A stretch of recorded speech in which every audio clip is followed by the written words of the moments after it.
GM, everyone. Oh, Craig just disappeared on us, so I don't know where the hell he's gone. But there he is. He's back. GM, easy. Good evening for you, mate. How you going? Sunday night over there.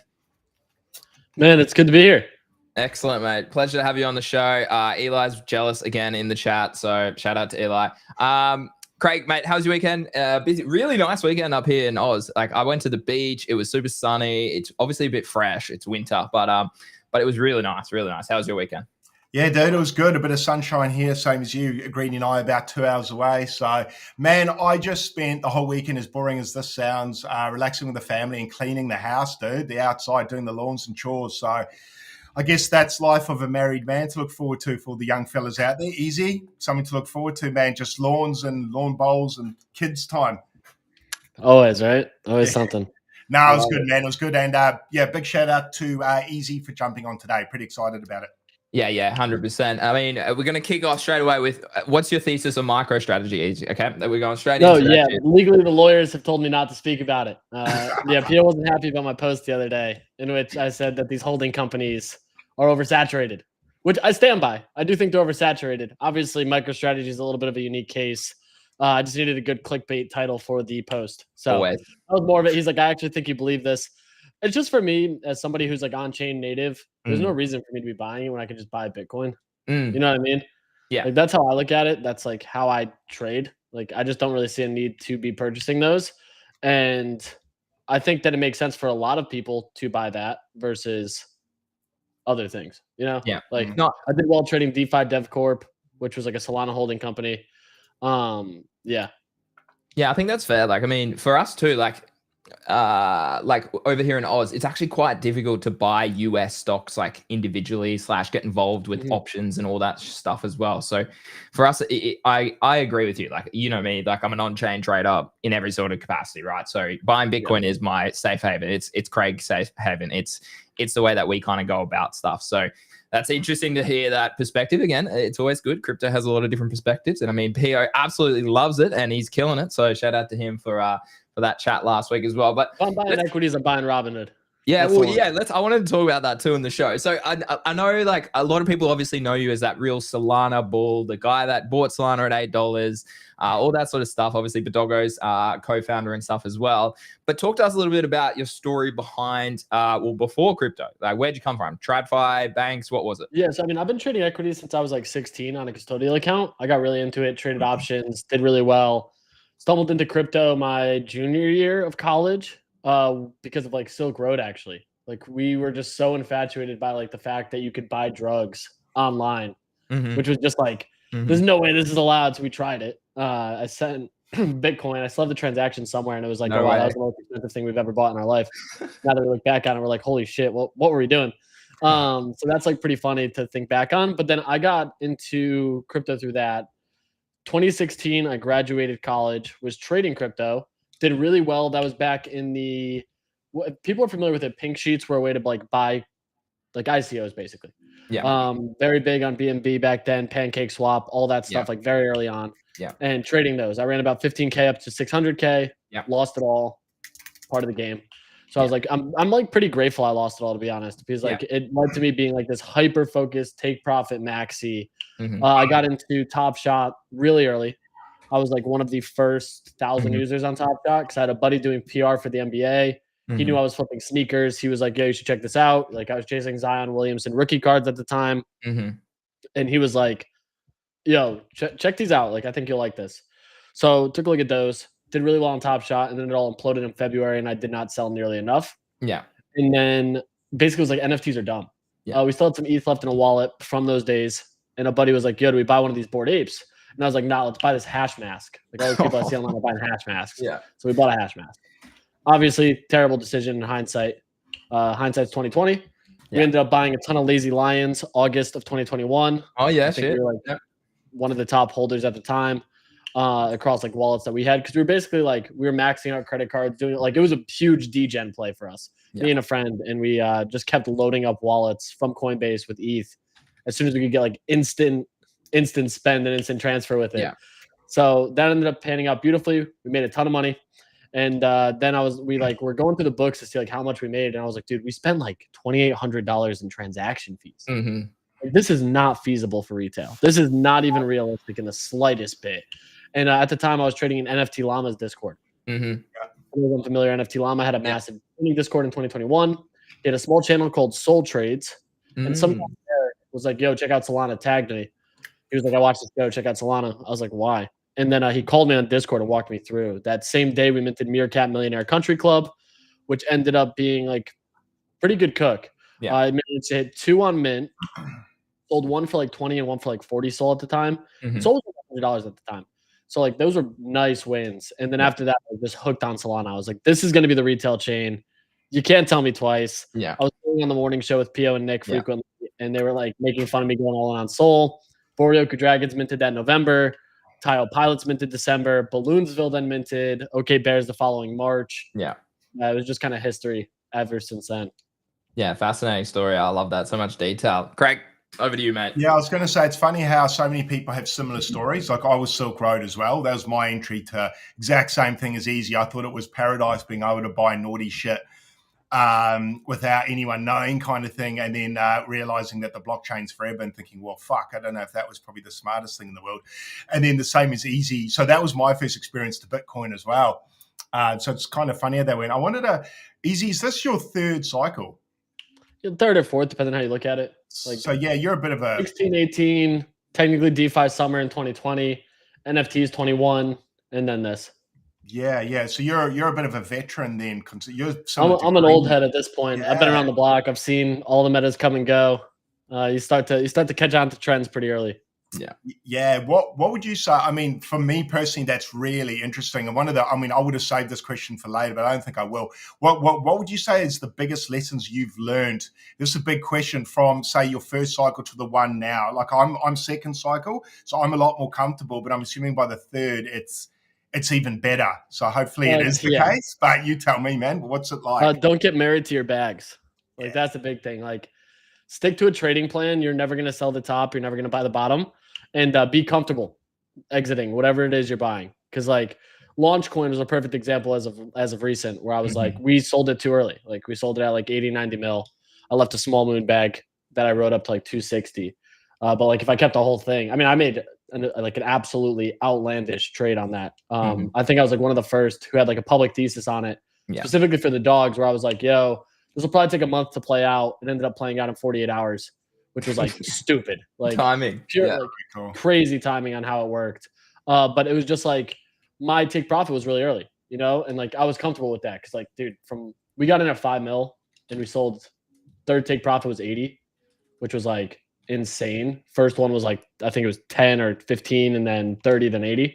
Yeah. So like for that, it was just kind of like when I have a trade and a thesis that's like well thought out and outlined, I have very strict stop losses and take profits. And sometimes it'll pump off that stop loss. Sometimes it'll go much higher than your take profit. And like, you just have to be okay with that.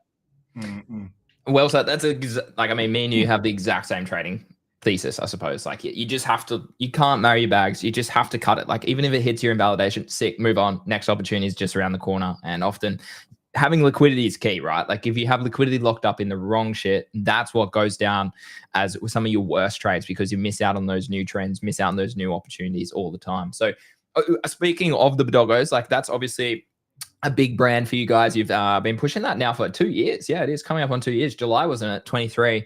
That we minted. That was correct. I want to say it was June like 16th or something. It was the same day Robinhood delisted Solana. So okay, like there you go. There you go. That's right. Like, it was the exact same day Robinhood originally delisted Sol. There you go. Nuts. Hey, nuts. When you think about like where Sol's at, like I suppose being all cycle, but yeah, talk to us about the Bodoggos, like maybe a little bit about where they came from, that sort of opportunity to maybe, I know that you have dogs, so talk a little bit about that. Yeah, so I mean, it was stemmed from my dog, and with that, it was just a PFP I always had. And the big reason for me was just like I was selling NFTs so frequently that like I could never attach myself to a collection, to a project. Fun fact, the only other PFP I've ever had was an OK Bear that I PFP'd for like 48 hours. So it was just purely like, it was an OK Bear in a Hawaiian shirt, which I was like, okay, yeah, that's kind of fitting. But it stemmed from that. It was just kind of like, oh, if we're going to launch on Sol, we should do something that's like in line with this Sol native thing, your PFP. If you're comfortable with it, let's do it. Originally, the collection actually had like 9 breeds of dogs, and then we like scaled down a ton. for it. We actually had like a complete set of art for it. And we scrapped the whole thing. We went with a different artist just because it was like we wanted to try more of the cartoon style versus like something that was more in line with like I would say the OK Bears BAYC style of art. So we kind of shifted that. And I think the big thing for us was just kind of like we wanted something that everybody could resonate with and relate to for that, which was like the big kind of thing for it. Yeah, it was kind of a move on our part to get a Solana native collection. We have the portals on ETH, and yeah, that's now the rest is kind of history. It's been almost 2 years. Yeah, I love it. I mean, there's a skate deck right there from the Bodoggos as well. So up the back. So nice to rep some merch for sure. And the merch was a big sort of aspect of the community probably last year, and if not a little bit before that too. Where we asked Pierre the same question the other day. Where are you guys kind of heading now as a brand, as a community, all those sorts of things?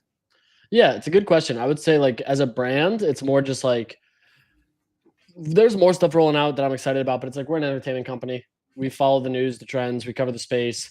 It's more about just like how do we continue to onboard people and get people excited about crypto in a way that makes sense and is easy to digest. We've been doing daily shows for almost 4 years. Yeah. October will be 4 years. So like there's very few people that I think have withstood the test of time. Shout out FOMO Hour and Farouk and them. Yeah. Because they're right there with us. Awesome people. We love those guys. Shout out Mando. Shout out OSF. Shout out Tyler D. Just great people. Yeah. And it's been awesome to also watch them grow, scale, and continue to crush and dominate. Like watching Rect go parabolic has been so surreal. And I'm like one of the biggest advocates for it. I love the drinks, love their team. And just from that perspective, it's like, it's interesting because people are like, why would I want to buy the NFT? And the NFT is like, instead of having a paid Discord or even what you guys do with like the WAP and everything else, it kind of just gives you access to us. And that's the best way. Like if you're a supporter and you watch the show, it's an easy way to be like, hey, I rock with you guys. Yeah. You know, like that's the best way. And it's like, if you're new to crypto, it's one of the friendliest Discords. They trade all the time. They're literally trading right now. Yeah. Like it's so active in there. It's always been active. I know Greeny's been in there forever. Yeah. He's seen it. It's like, for us, it was like, we were so unsure if we wanted to go towards like the trading mentality or if we wanted to go towards like just an education style thing. And it's kind of a mix of both. I'm excited because this week I think we're going to finally have some like really awesome stuff roll out when it comes to like we've been working on a mobile app, a news-based mobile app that'll be going live. Yeah. And that's not tailored. Like in my opinion, I talked to Nick a lot about it. Me and him are on calls every week, basically every day, if not every other day, just talking about what angle we want to take with this. And I'm like, it's not for the people who live on crypto Twitter. Yeah. Like it's like the idea of this app is for people who have families, who are busy, who can't stare at the charts and watch the news 24/7 of what's happening, but can be caught up in a matter of minutes so that they don't feel like they're missing out. Yeah. And that's the big thing for us is like when the Trump coin launched, so many people hit up Nick while he was at the Trump gala. Yeah, that's right. Yeah. We ended up getting like hooked up with a ticket. And originally it's funny because that's like a whole nother story where I knew the people who were a premier sponsor and I get a cold DM like 48 hours before. They're like, hey, we have a ticket. Do you want to go? So I called Nick. I'm like, yo, I have the opportunity to go. It makes way more sense if you go. Like, and that's probably like one of my favorite things of working with these guys is like, it's such a team and collaborative environment where it's like, hey, I could have gone. Would it have had the same impact? Absolutely not. So it was like, you go, you have much farther reach with stuff. It makes way more sense for you to be present and like vlogging it and doing all that stuff. And I think that's a big part of it is like showing the mix of like some of the lifestyle stuff, some of the entertaining content, some of like I lean way more on the educational stuff. It's just like what I enjoy. Yeah. I like to do that type of content. And I think that's a big part of it too, is like I get asked a lot, like, oh, like you could make way more money being separate. And I'm like, yeah, but what's the fun in that? Like, I get to collaborate with people who are so interested and so eager to do the same stuff. Yeah. And have just people to like throw ideas off of. Like me and Clemente talk a lot about social media strategies and stuff like that, where it's like his glow up is just, it's insane. And it's just, I love seeing it. Like, it's just epic to see. Oh, dude crushes it. And it all started from like the Blast days. Like that whole thing started when he showed me his Blast Gold and we were just ripping him on the show. Yeah. We're having like 6. We're like, oh dude, you're an absolute bum. I was sitting on a few hundred. He's like, oh, I'm going to flip you. Like, I'm going all in. He went all in, and dude just dominated. Absolutely dominated. Pio's found his voice on social media now too, which was an uphill battle for a while because it was like, what do I talk about? And it was just kind of like, dude, just talk about what you're doing. Like, take swings, but like a lot of that may never have happened if we did not have this opportunity to collaborate and like discuss with one another, because we all have our own strengths and weaknesses. So it's like very helpful to be able to talk together and collaborate on that stuff. Yeah, 100%. I agree. I think having a community, a team, it makes a big difference to help sort of your crypto journey, I suppose, like with content, with sort of, oh my God, 10,000 new. Dude, thanks for the tip. That's huge. Sorry, just got distracted by that. But yeah, no, I love it. Like, I mean, and you're right, though. I think tapping into, and that's why Craig and I sort of work, right? Because we're different. Like, it's so important that you're unique. You come with your own sort of your own entertainment, your own strategies, your own way that you look at things, all those sorts of things. So I love to hear that. Craig, your question. Yeah, I wanted to ask, you've been in the space a while, Easy, and this is something I sort of wrestle with or try. Do you have a routine that you go by? Like, I know with the gym and me succeeding and other things in life, I needed to have a routine to win at things. With trading or your weekdays, do you have a really set routine, or are you quite loose? Not anymore, man. Like, it kind of sounds weird, but like I've reached a point where like I don't need to click the buttons anymore. Yeah. You know, like I love to click the buttons though. Like I still trade every day. Yeah. But like the last few days is a perfect example. Like I've tweeted less. I've been golfing way more. It's just kind of just like I don't need to. I do it purely for like love of the game at this point. Like I had a crazy Soul trade. Like we hosted the largest space when Soul was literally the lowest. It was the same day we were live on Spaces with 2,000 concurrent listeners when Vitalik tweeted about the Solana ecosystem and marked the bottom. Like I was live during it, which is like that's on wax. Nobody can ever say that I wasn't there for it. Like I was literally as live as you could be, hosting with all like the prominent Solana people. And I still have like I was publicly buying tens of thousands of dollars of Soul sub $20, you know?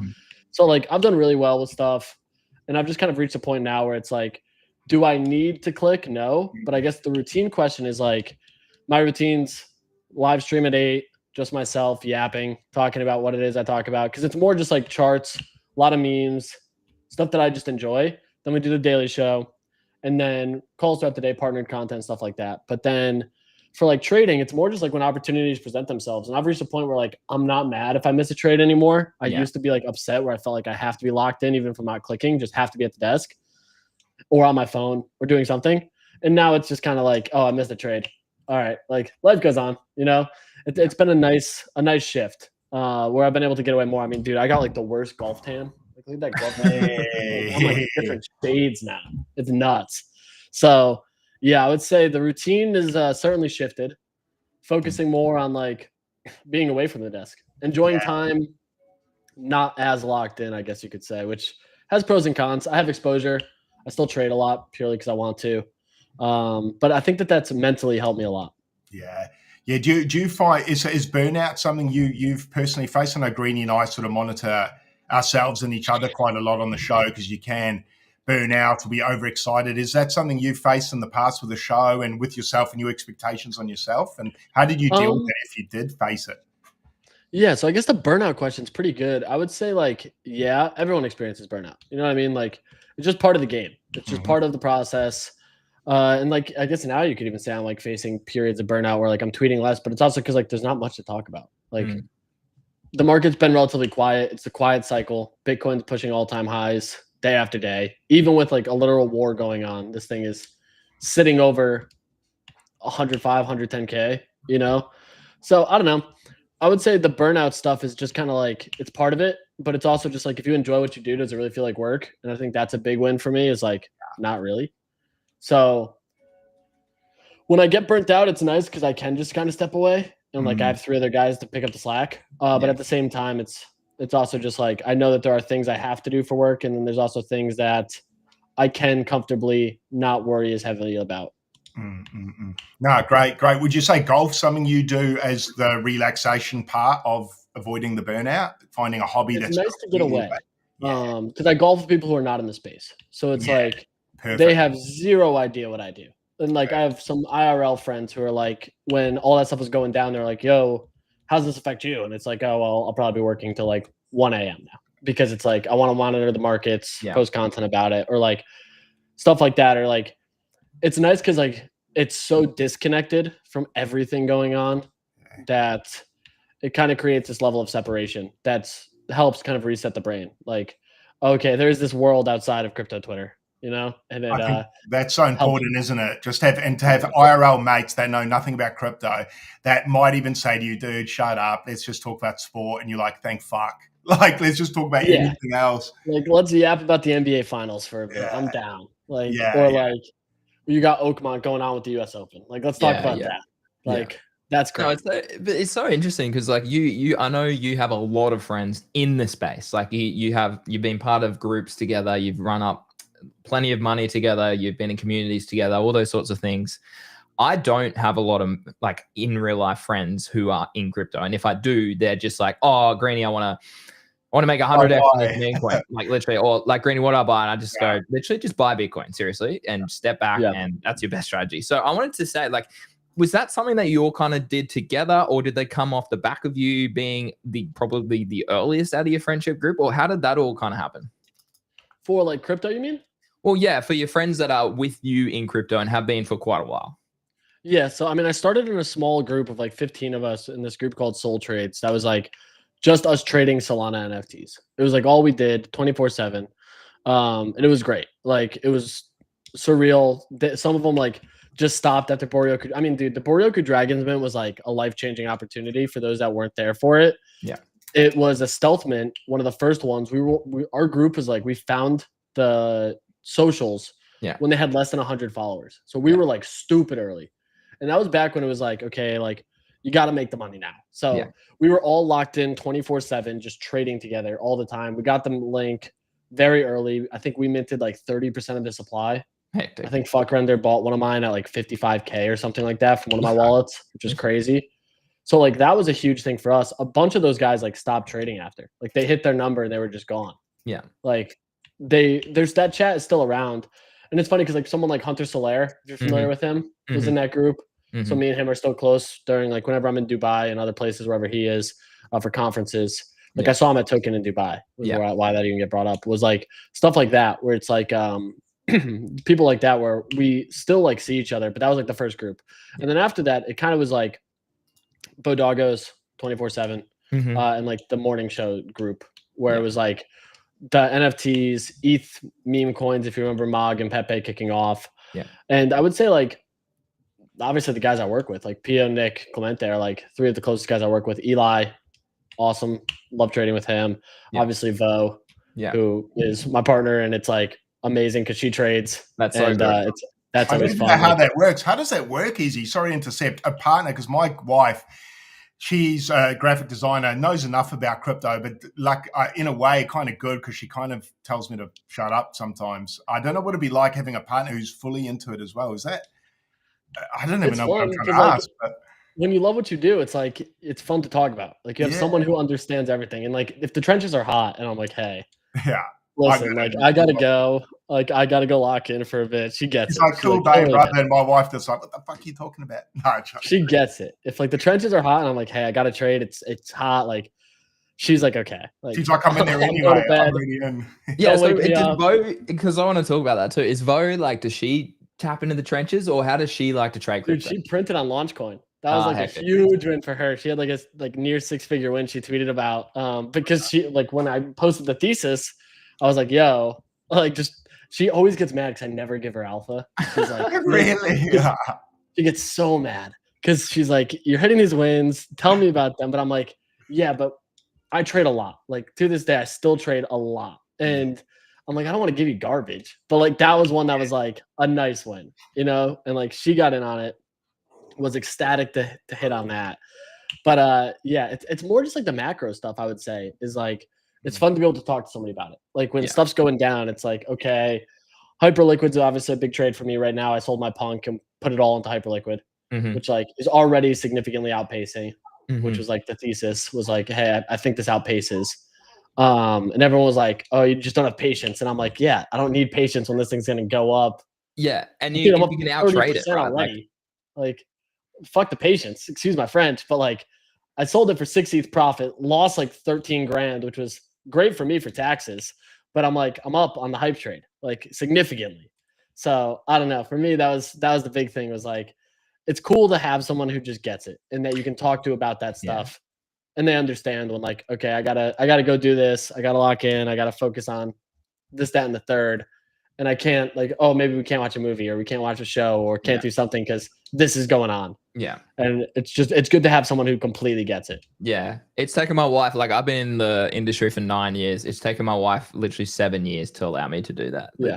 So, I totally understand. Well, I think that goes back to the point earlier about your punk and swapping into hyper. Like the liquidity, right? Like, sure, if you want, you could, if you're worth millions, sure, maybe you can throw a 1% if it's 1% on a punk, right? But if it takes up a decent amount of the portfolio, having that liquidity locked up in an asset that's only gone up like what 20 grand in the past couple months. And that's like, the thing, like, dude, even at 10%, like if I have $1 million on chain, and that thing's 10%, why would I not move that out at that point? Exactly. To make a trade that if it goes to $160, I just made $300-400 grand. You know, and the punk would need to appreciate. Yes. Like 30 ETH, and ETH price would have to appreciate. Like, dude, I made ETH on the trade. Yeah. Like in theory, if we're denominating the underlying asset, I made a profitable trade. Like I made what, a 18-20% profitable trade, but I lost money. Like that's the thing, is like I lost money on the trade. So like no matter which way you spin it, the trade in my opinion is just like the most no-brainer. Like why would I not move into a as PO calls MicroStrategy, the fastest moving horse? It's like I'm going to move into the coin that I think does the Solana of this cycle.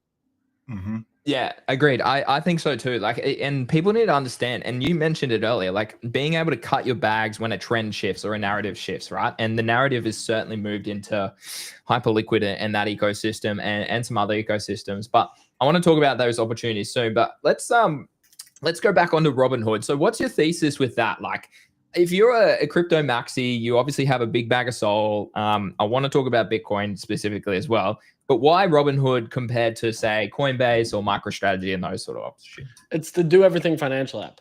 Like that is the bet, is that as soon as they announced the predictions market, for me was like, that was it. Like when I saw that, I was like, yeah, no, that's going to outpace every other vertical that they have, because now what you have is an opportunity from retail to be able to not just buy equities, not just buy crypto, not just buy options, and soon trade perps, but also now be able to speculate on the NBA finals, speculate on who's going to win the Masters, speculate on the next president of the United States, you know? And I'm like, okay, this is where they combine everything.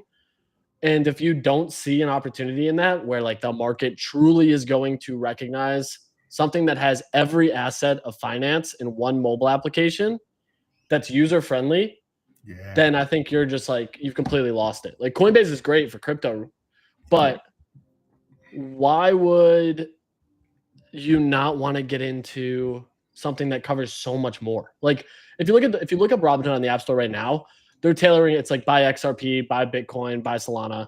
And it's like, okay, this is cool.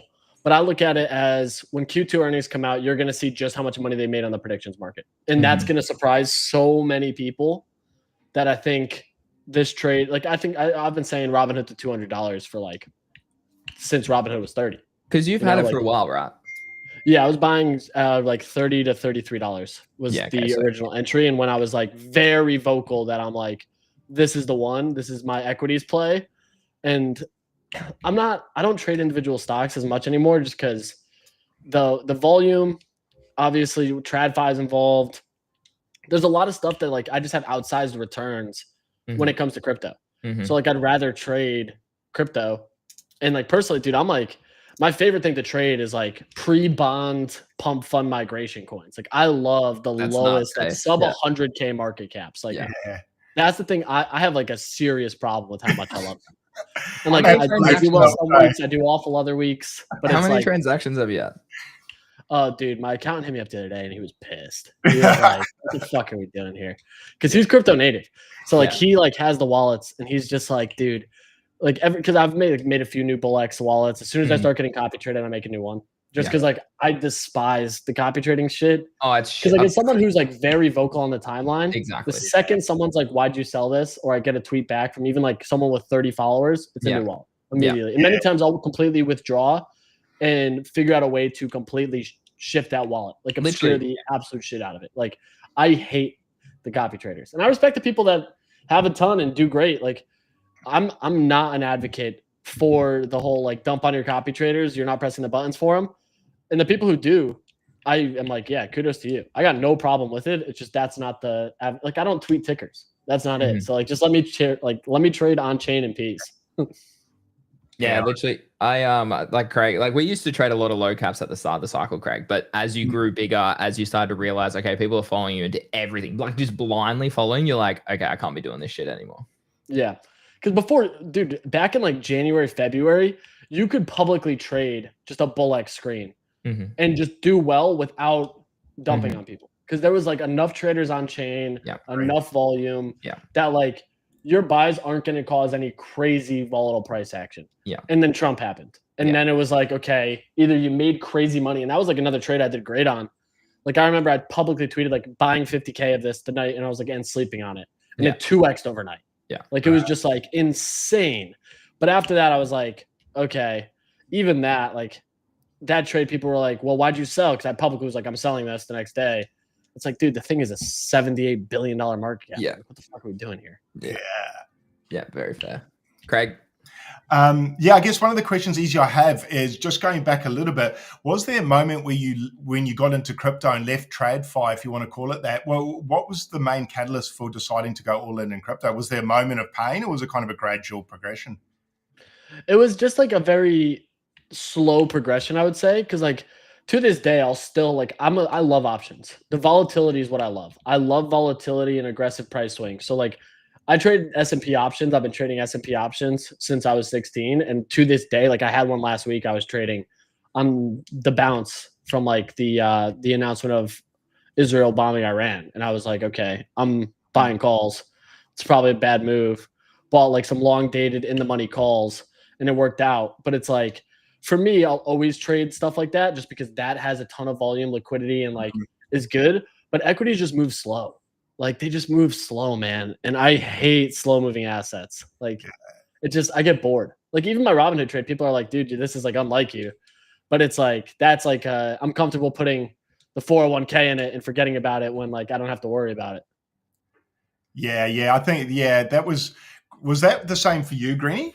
Was it a slow progression like that? Well, see, I never really, because I'm probably about the same age as Easy. So it's like, I didn't really come from that world. I suppose I was buying stocks, but again, kind of just slow moving. I bought a lot of stocks during COVID and my mate did too. And so they rocketed from there and I took some profits out and then went back into crypto.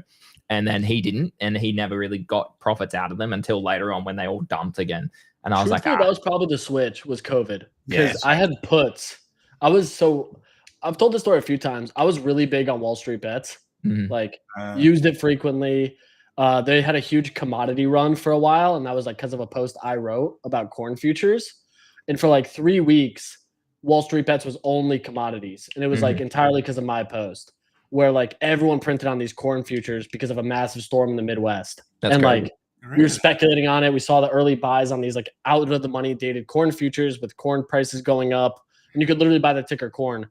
And I had this post that was like, trust the Mayans, buy corn, like just something dumb, like it was just a stupid thing. And all these people like, you're an idiot. I'm in for X amount. Like this is the dumbest post I've ever heard. I'm in. And we all just like giga printed on that post. You can still find the post. I think my username was like, I wear a green backpack, which was just like something dumb. And yeah, that was like my first like crazy big win after COVID because I had put options on COVID during the crash, during the triple breaker day or double breaker day, whatever it was. I was short, and I watched them jump like 9,000-10,000%. It was like one of the craziest wins I've ever had. Like, there's a few moments that like really sit with you for like trades, and that was the first one that was like, holy shit. There's not going to be a better timing trade than that. Like that was one. I shorted UST when Luna collapsed. Oh yeah, so I shorted a stable coin from 92 cents to 8 cents when I sold, and it went down to 2. That was like crazy because I found like one of the few dexes that I could trade. I could trade a stable coin with leverage. So like that was crazy. I remember, and I'm not gonna like put the air out for like who the dex was because the way that they had to settle it was like they had to move my positions into like Bitcoin and some other stuff just to like pay me out. So like that was pretty funny. They couldn't pay me out on the single trade because it would have like nuked their order book. So they had to like shift all this stuff in the back end. And I ended up taking like a 30-40K haircut on it just to get out of the trade. Yeah. Which was funny. And it was like, obviously, I don't know how much I want to share on it because like just technically as a US user, you weren't supposed to be on the platform. So like they could have taken all of it, but I was like, my page was big enough at the time that they were like, hey, we technically don't have to pay you out. We're going to, but like next time, let's not do this. So I was like, okay. So that's up there. Great story. Yeah, that one was fun. And that was just crazy because like back then, it was like, if you remember USDC depegged that same day. Yeah. Went down to like 92, 93 cents. And I had friends that were like taking out every dollar they had to buy USDC. Yeah. Because like you could make a guaranteed 8, 9, 10%. Yeah. I remember that. It was crazy, dude. We were in group chats like frothing, going, buy. Like it was awesome. Bring back that. Yeah, it was surreal. Maybe not, but that was surreal. That was up there. Obviously, my Solana trades are like all time at this point. Because like there just wasn't many people on the timeline that were such Solana bulls. And I was like screaming that like the FTX overhang is gone. Yeah. If that is the only piece of FUD, there's no more FUD. Like this, this goes back to all-time highs, and sure enough, it did. So like, that's the other interesting thing that was like, I don't have a ton of Solana anymore. Besides my staked bag is like still, I would say 40% of my crypto exposure, maybe 30%. But like liquid Sol, like tradable Sol, maybe a couple hundred that I just trade with just for memes, just because I like to. But like, I'm way more overexposed to Hyperliquid. When did you sell your Sol? It's been like throughout, like very consistent. I've been taking some off the table since Sol was like 160 all the way up to 280, like with Trump. I've been selling and like recognizing profits because I was backpacking last year for like 6 months, 4 months, 5 months, whatever it was, from July to November. Yeah. And at that point, I was just kind of like, I'd rather have more money in the bank.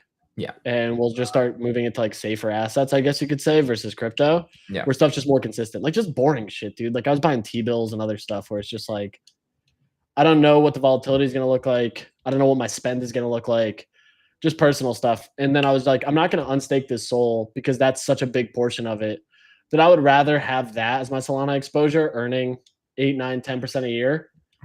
And that's just what I'm comfortable with. I hit my Bitcoin number. I'd been saying I wanted to buy 5 Bitcoin for like ever and just sit on that. So like I'm like still seriously exposed to crypto, but it's like liquid trading capital.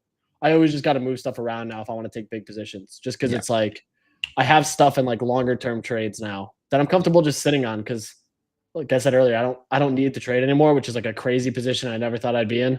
It's the where like I can just sit comfortably. Which was also like a big reason I made the punk trade was like, do I sell this? Do I unstake this? Do I sell these other NFTs that I think outpace in the short term? Or do I move the thing that I know is going to be slow at a point here that looks like this thing finally wants to break? And we made a good trade on it. Yeah, excellent. No, I like it. I love that. It's great to hear that sort of story. And a range of different assets, I suppose, too. And I think that's the key, like understanding that crypto goes in trends and narratives. And if you can trade them and be early to them, that's the secret. Like that's seriously the secret. What is your trenches strategy? So that's the hard part because like trench strategy trades every day. It changes every single day. The meta changes. I don't buy social media tweets. Like if Elon tweets something and I'm in a coin, I'm out. Yeah. I'm like selling on a lot of like heavy copy. Like if Powell buys something I'm in, I'm selling into that candle 100% of the time. I take initials at 2x every single time, no matter what the trade is. I'm out at 2x for initials every single time. Yeah. Just because the trench stuff, like the PvP stuff's gotten so bad that like you can be up 600% and then someone can launch a new coin and be like, oh, this one's in the bio. Of the TikTok. And it's like, okay, well now I just watch my bag drop 90%. Like if I'm up 2x, I'm out. I'm riding the rest of the trade free. And then after that, it kind of depends on the narrative. Like if this is a viral meme, me and Clemente did really well on like Ice Bucket Challenge, Chicken Jockey, some of this other stuff. We do really good on the social media stuff because we kind of like understand social media at this point where we know like when stuff's breaking, when stuff's moving, does this look like it'll go higher, more views, all that stuff. But it changes every day. Like I did really well on the Believe stuff early on. Yeah. Because I was early on Believe. And then I just got into a lot of the coins that I liked. Like Creator Buddy is one that I'm a huge fan of because I love Alex. Yeah. And I was like, this guy, he's crypto native. Yeah. Above all else. So he knows if he's launching a coin, how toxic this space is. Yeah. So he's gonna try to at least do something with this thing. And sure enough, he did. So like that was a great one from like 400K to a couple mil and stuff like that, where it's like mid caps, low caps, high caps all have different strategies. Low caps, I'm getting in and out of much quicker, and I'll buy back in if I see strength or upside potential. But dude, like even last week, there was this one called Trolley the Trencher, which was like a turtle AI VO3, had like vlog style of it as if this turtle was trading the trenches. I was in at 70K and it ran to 4 mil. I was out of the coin at 200K like completely, just because I thought that the Bigfoot vlogs would outpace it. Like it's tough to kind of know how high stuff's going to run in this market, that any profit's better than no profit. And I care more about what my weekly total is, that profit and loss, than what my daily is. Like if I can end up a week up 5, 6, 7, 8, 9, 10K, incredible week. Yeah. If I end up down 1,000 on the week, I'm pissed. I'm like, okay, we traded like shit this week. Yeah. And it happens. Like it happens all the time. Of course. But I also don't have an issue reloading or like my trench wallets, dude. I keep them pretty lean. Like some days I'll go in with 10 SOL and be like, if we burn this, we burn it. Some days I'm like, okay, the trench is a little bit more hot. Let's throw 50 in a wallet and see what it ends up at the end of the day. But I take the money out at the end of the day. Like if I started with 10 and I'm at 18, 8 SOLs coming out for that right before I go to bed. And it's not going back in unless like that wallet goes to 0. If we started with 50 and we end up at minus 30 and we have 20 SOL left, there's a good chance I still take out 10 and now just manage a 10 SOL bankroll. Because like for me, my mentality is the space, you have to understand who you're trading against and like what the capital allocation is for the current trend.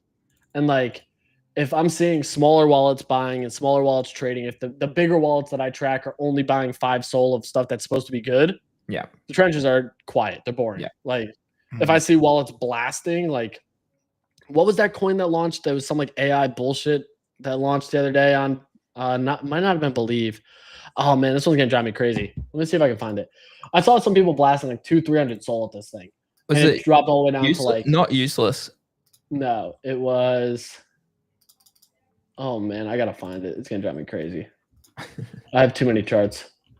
I'll find it. But there was some token that launched that people were all over. And for me, I saw it and was like, okay, these guys are all blasting. Let's see if we can get an entry. It dropped like 60%. I bought in on the dip. At that point, it was like, let's just sell at their entry. And I was like, okay, because those people want to see it go back up. Like the psychology in the trenches outweighs any trading strategy, in my opinion. 100%. Yeah, I like that. Greg. Yeah, I wanted to ask, with this stage of the market, Easy, what sort of got you the most excited? Is it a hyperliquid? Is that hyperliquid and abstract? Yeah, cool. Yeah, those two things. Like I own like 12 or 13 monsters.fun on abstract because like I like the game. I love the Ponzi stuff. I was wicked early to Bitcoin, like really early to Bitcoin. Dude, I saw you on the timeline. I woke up to you being an absolute menace, already hoarding everything. I was like, fuck, because obviously we're in Australia. So by the time we wake up, you guys have had 12 hours of degeneracy. Yeah. You had already capitalized. So did Eli, I think. Was it Eli? Yeah, I was in at like $1.40. Wow, yeah, you did. That was great. So I was in so early. Continued to max out. There was a point where, dude, I was making like 9K a day. Recognized, like selling it too, like swapping it to USDE or whatever I think it's USDE on abstract. Yeah. And like going straight stable because I was like, I didn't like the ETH price action at the time, but I was able to just continue to rip. Like, dude, I've had to have done a ton of volume on Relay. If there's ever an airdrop, it's going to be stupid. Yeah. Because I was just taking out so much, just absolutely attacking. And I was saying it, like I was very transparent about my strategy. I was like, I'm selling this every single day until I can upgrade, then I'll max upgrade with whatever I have, then continue to sell until I can upgrade again. And I was doing it like every 6 hours just because I was like, if you've been around for the Ponzi's, you know how that shit trades. Yeah, the whole game is maximize the return. Maximize the return. Eli just said he's down 20K, still owns 4 Blackwells. Hey, good luck on that. Yeah. I was dude, I think I'm still making like $30 a day on the thing, like even at current prices. So for me, it was just kind of like It was get in, take profit. But the big thing was like buy the coin. That was what I did. Is I bought the shit out of the coin, traded the coin until I could trade for free, and like the coin was what made me profitable so early. Yeah, because I bought a ton of the coin at $1.40, Mhm. kept it in the coin, watched the run up, sold most of it around like 13, even though it ran to 19. Mhm. But that was just because it was like, dude, this is a 10x. You know, like So what are we good. doing here? Yeah, Like 10x. it's a Ponzi at a 10x. Get me the hell out of this. Like you're an absolute sicko if you're buying over $10 on this thing when you know people got in sub like $2. easy, Like like what are we easy. doing? And look at the chart now, right? That's the lesson for those who didn't learn. 100%. Look at it and you know, yeah. Tell me, just to go on, what's your thoughts on Abstract Easy? I mean, obviously you stream a lot, we stream a lot. We're on it now. Give us your thoughts. I think the streaming is really interesting. I'm approved to stream on it, just like haven't had time to do so. Because I do like the streaming meta. I think it's really interesting. You're currently, if you're like, I follow a lot of like pop culture stuff too. So there's currently a huge battle between Kick and Twitch. Yeah. The FaZe guys all did cross streaming, talked about like the creator program on Kick. I've debated even moving over to Kick for like the streams, just because I am interested in that angle, or Twitch. Just because like YouTube, truthfully, YouTube streaming sucks. It sucks. The discoverability is one of the worst on any platform. Yeah. And you almost have to be comfortable getting like nothing for viewership. Like, correct. It's just I've done it for so long at this point that it's like a force of nature. It's a habit where like moving over is kind of a difficult thing. But maybe this week I switch it up. Maybe this week. But I like the crypto native stuff. I'm very close with the Abstract team. Finn is a very good friend. If you remember, he was a Bodoggo PFP until he took on the role, which like I gave him a little bit of shit for changing, but I was like, I get it. They're awesome. I love that team. Vedant's a very good friend. Luca and them, awesome people. But for me, it's like you just need discoverability outside of crypto Twitter. And right now it does seem like it's mostly crypto Twitter on there, which is difficult. But I do think that they have all the right network and connections, especially from like the pudgy side, to get the right people on Abstract. So matter of when, not if for them, which is why I like Abstract as an ecosystem. I've been one of the most vocal, like outspoken anti-AGW people though. Like I hate the global wallet. I absolutely hate it. And I think maybe it's a skill issue, but I hate the AGW, man. I hate it. What don't you like about it?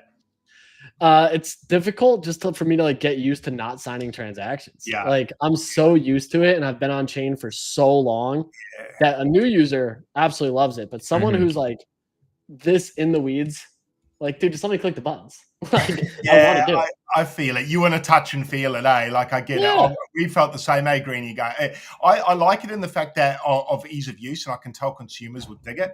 But I was the same as you, not signing things. I was like, shit, that feels weird. But I think the friction, the reduction of friction is a good thing for other people. And that's a big part for like getting retail on chain. So like I get why they do it, and it's not for everybody. I wish they would give me the option to just like connect my Rabby, which would be sick. Just because, like, dude, for transparency, like my Monsters Fund are not in my AGW. Yeah. Like they're in my Rabby wallet. They're staked in my Rabby wallet, which like hopefully the game allows for me to continue to play it. Because I had to do with Gigaverse was like I was like a top 3 holder at Gigaverse and I couldn't play the game without the AGW. So I had to just sell the NFTs, which was like annoying. I was just like, okay, well, like I don't want to have to transfer them and like click a million buttons. I was up a bunch on them. So I was just kind of like, I'll just take profit and see what happens. And I love Dith. I love that ecosystem. I think they have an absolutely awesome game. Yeah. But for me, that was the big thing. I played the game because I ended up buying a couple just to play it. Yeah. But for me, like I said, I was like one of the bigger holders, and I just had to list them where I was comfortable and just see what happened with them. Yeah, very fair, very fair. Yeah, it's agreed. It's good for new users for sure, but like as you said, like if you're like us and you're used to doing it on every chain, then coming here and not doing it is a bit odd. I do agree. Okay, last 2 topics because I know we all kind of have to bounce in about 10 minutes time. How do you grow a brand? So I think a lot of people were talking to Alyssa about this a couple of days ago.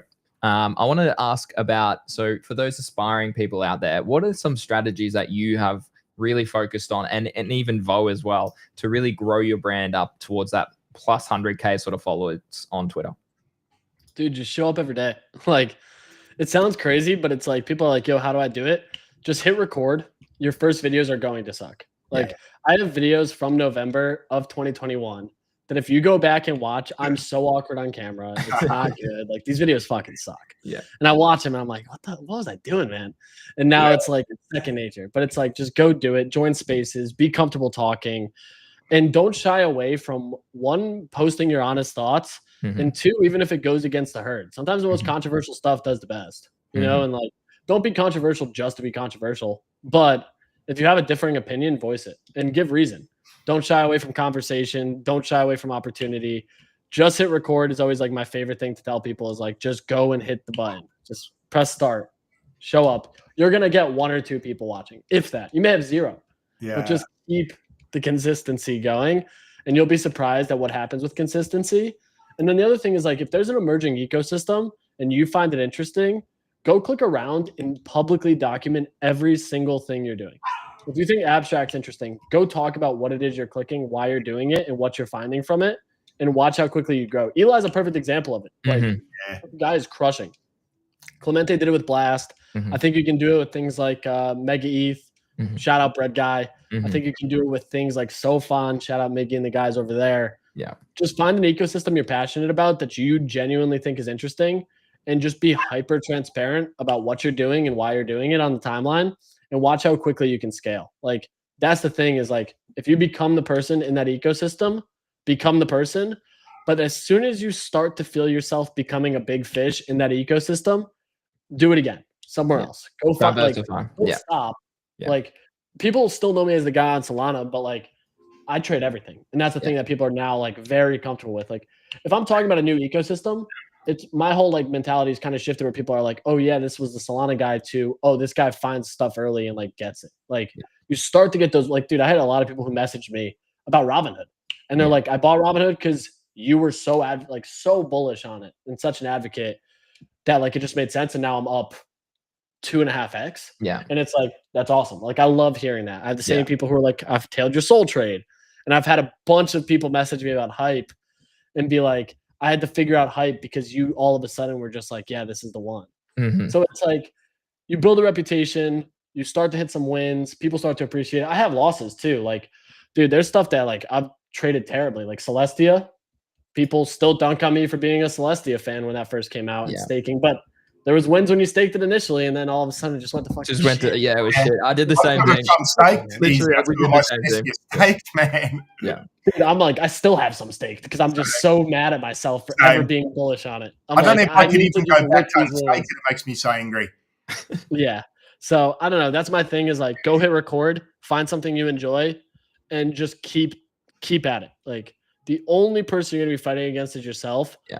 And in this space, it's a long game where maybe this cycle you don't gain traction. But if you have that proof of work, on-chain history, and social media presence, quickly people start to realize like this person is legit. They've been through it. They get it, which has led to so many opportunities and so many doors for me that like I've now seen like Clemente on Blast. One of the best examples I've ever seen is like that guy went all in. It worked out.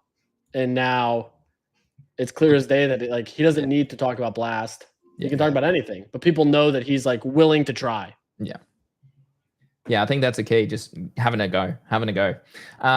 Which I suppose leads to my last sort of question is InfoFi. So like that's a big one for you and Vo, obviously. Vo, I'm putting the shit posting camp a bit more than yourself. So talk to us a bit about, do you think the top is in for InfoFi? Do you think it needs to change the algos? Talk to us a little bit about that.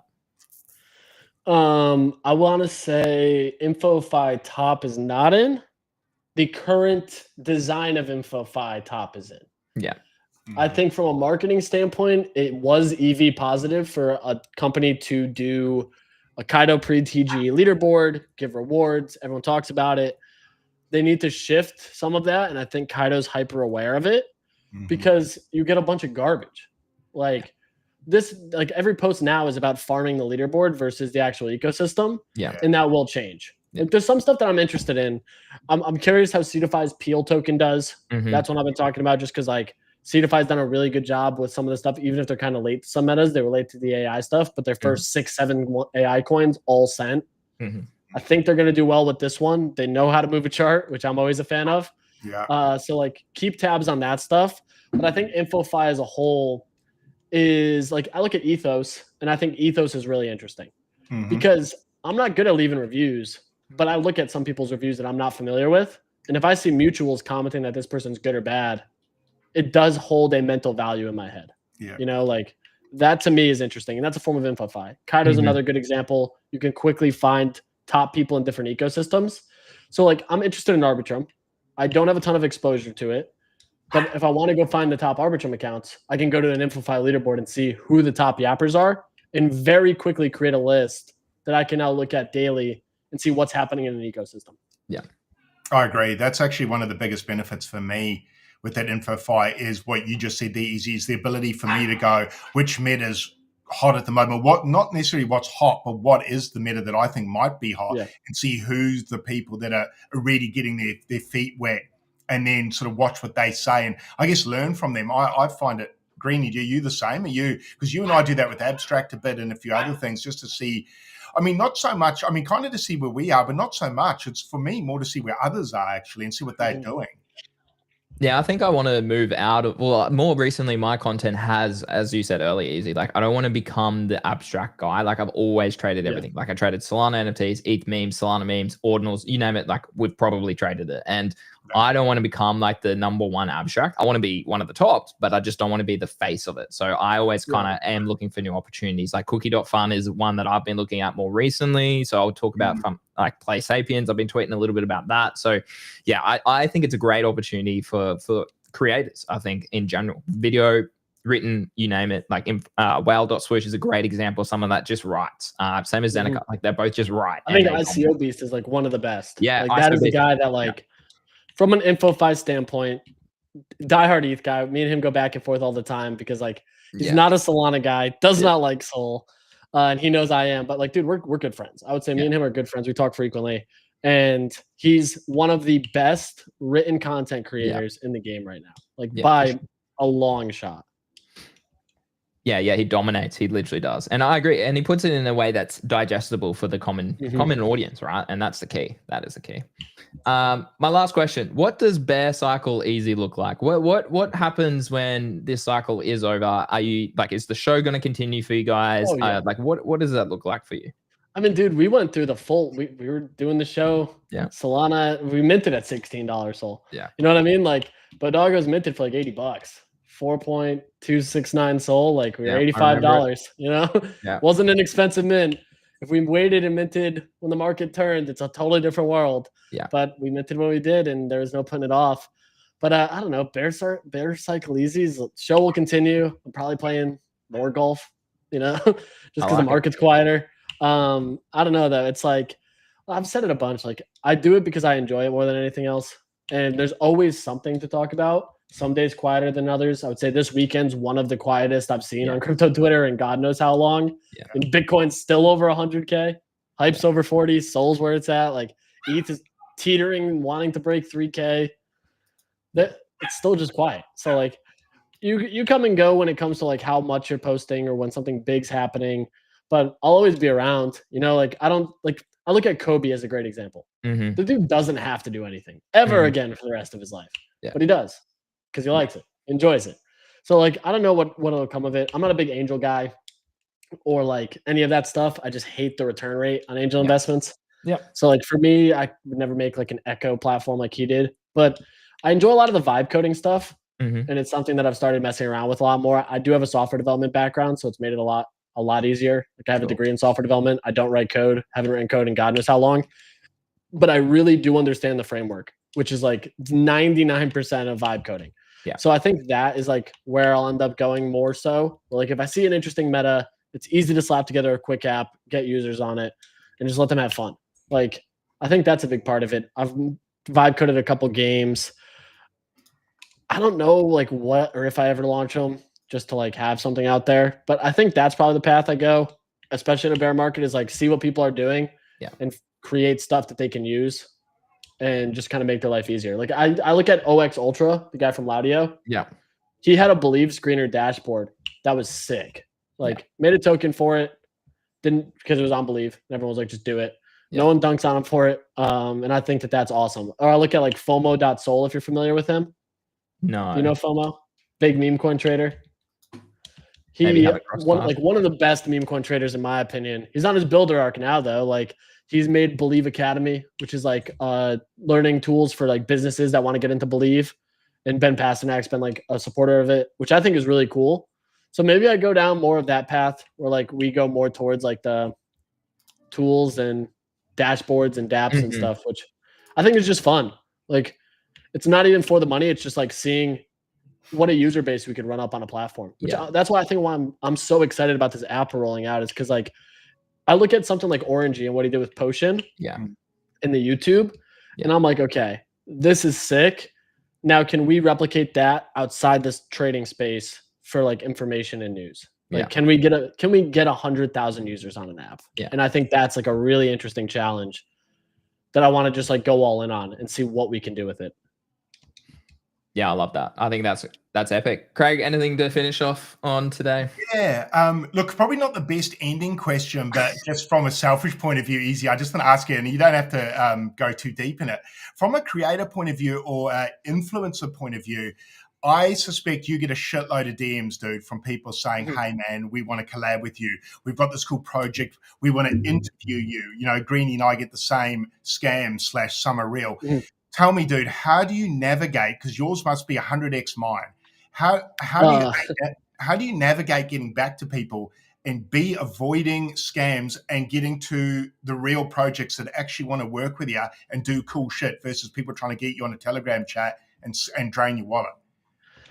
So as crazy as it sounds, I don't even respond to my Twitter DMs anymore. I don't have time. I'm like, and I've openly said it, like, dude, I can't even read them. Because once you get to like a certain point, you just get added to group chats. Yeah, dude. Of like, the thing is that I've started to see is like Memecoin group chats will add me even if I don't own the coin and be like, oh, he's in. And I'm like, I'm out. But like, it's too much effort to like go and leave and do all this other shit that like, I just don't answer it. It's like, we have a form on the site if you want to work with us. And a lot of the scams aren't going to fill out the form. Yeah. Which is great. And if you do, you have to get on a call with us before we ever do anything. And it's our Calendly. Yeah. And if your camera's off, there's very few, if ever, situations we work with people that we don't see their face. Yeah. Like it's purely just like in a bull market, opportunities are plentiful. Yeah. Versus a bear where like you have to kind of take on more, especially if you rely on partnership revenue. Yeah. In a bull market, it's kind of just like you can be a little bit more selective. So for us, it's like if you're not willing to fill out a form and get on a call with us and like throw the camera on one of our Calendlys, that's probably the last call we have. You know, like I like that. We're pretty blunt about it. And I think it's great because that's like, dude, PO is very blunt about that. He'll be like, hey, your camera's off. Like, we're probably not going to work with you. And they're like, oh, okay. Like, or they'll push like why they want to be anonymous. And it's just kind of like, well, do we want to push an anonymous product from an anonymous founder to our audience? No, you know? So I would say like, I've reached a point where it's really hard to respond to Twitter DMs. And the people that do want to message me have my Telegram. That's it. Like, or they know someone who has my Telegram and someone that I trust will make an intro. Where like someone's like, or they'll message me and be like, yo, this person wants to work with you. Do you want an intro? So it's like, that's a good thing. My Telegram used to be much cleaner. It's since gotten pretty busy. Yeah. My Discord DMs are off. So like, unless I add you as a friend, we're not DMing, which was like very intentional just because of Bodoggos Discord. But then Twitter DMs, I'm sorry if you DM me in like the last 6 months because I probably haven't answered you. And I know I apologize to you guys because you guys were like, yo, you guys still down? And I was like really slow to respond. But when I looked, I was like, because I knew we wanted to do the show. Yeah. I had to go back and find the message. And I was like, oh shit, I forgot to respond. Like, oh man, they messaged me twice. My bad. Just because like I'm really bad at Twitter DMs. Yeah. Just because there's so many. Very overwhelming, man. They're very over. And the group chats you get sucked into. Twitter needs to get rid of that, man. Oh shit. There is a chat coming. There's a beta chat I've seen. I've got it. Well, I have the beta chat. I'm on it, but it's gonna be the same thing. It's chaos. Well, I get pulled into groups I don't even want to be in on that. I'm like, no, dude, that's what I'm saying. And it's like, dude, if you have something interesting to hit me up with, and you really want to work with me on something, you know someone that knows me or like are connected to someone that knows me and can get you the intro. Like that's as simple as it is. And it's like, if you want to work with us, the easiest way is to go to bodoggos.com and click the contact tab and just fill out the form. I think it's literally in my bio. Yeah, I think it is. Yeah. We need to steal that, Greenie. We need to do that, dude. Yeah, we need to create a form. It says business request, bodoggos.com/easy. And like, if you click that, I promise you, you will get a response on that. Yeah. I promise you. Like that is the best way to do it. Yeah. And some of that's garbage too, but we can at least filter it. Like Yeah. that's when we're like, if we see a bad question or someone that we're not going to work with, it's like, hey, we appreciate it, but we're not interested. And like the scams do not fill out forms. They don't do any of it. Yeah. So true. I saw that on your site and I was like, yeah, that's a good idea. Just to qualify the good from the bad, because it's not just about avoiding, well, it is about avoiding scammers, but it's just about getting the good projects to the top of the list. So you can actually have the time to talk to them, because some people are doing great shit and then most people seem to be doing absolute garbage. So you kind of want to, it's just hard to get to the cool shit. Nah, cheers. Or if I see something interesting, I'll message them and be like, hey, here's my Telegram. I would love to just learn more about what you're doing. And then if that conversation progresses and makes sense to work together, then I did the outbound and it's me. You know what I mean? Like, and that's the thing, dude. Every call, like my face is on there. Like I'm doxxed. Like you can find my name. You can find everything about me if you really want to. Like it's not hard. It's really not hard. Literally the same. Same as me, unfortunately. Unfortunately, I don't really care. Yeah. That's better. I mean, hey, after the Coinbase breach, I think you can literally find out how much I took out last year. So shout out them. Well, here in Australia, we had huge, like the biggest insurance company and like one of the top like providers for mobile. Like they both leaked all of my name, my date of birth, all that shit. So I'm like, well, the dark web already knows who I am. So whatever. Like, the real bad dudes know stuff, right? So it's like, fuck it. Yeah. Yeah. Epic. No, well, easy, mate. Thank you so much for jumping on with Craig and I today. We very much appreciate your time. Thanks for jumping on. No, thanks for having me. This was unreal. I know I yapped a lot, but I appreciate the questions. No, I love it. I love it. Oh, I forgot. I always like to ask one question at the end from you guys. So what is a question that you have for us? A question I have for you guys. What's been the most difficult part for you guys in this cycle? Like, what's the one thing that you've looked at and been like, damn, this was hard? A bad trade, a meta that was struggling for you? Like, what is the thing for you guys where it's like, what's been a difficult part of this current cycle? I'd say the trickiest part of this cycle for me is the moment we're at now, because we're at Bitcoin, 5%, 10% off all-time high, 5%. For me now, it's the trickiest part, knowing when to sell, because when does the music stop? Whereas I find the bear market, which was my first, was quite nice and slow and easy because you can get positions very easily. Now it's about execution. So for me, I would probably just say being what I would consider being in the last quarter of the bull run, I can feel the pressure. Pressure might be a bad word, but time's ticking. So the trader in me is very aware that I'm not going to get caught like last time in 21 easy, holding my fucking bags and seeing them get just minus 95%. And some of them never will come back, unfortunately. So for me, probably the trickiest part is navigating near the top of what could be the top of the bull run. What about you, Greeny? Yeah, look, I was going to say the same. Like, sorry.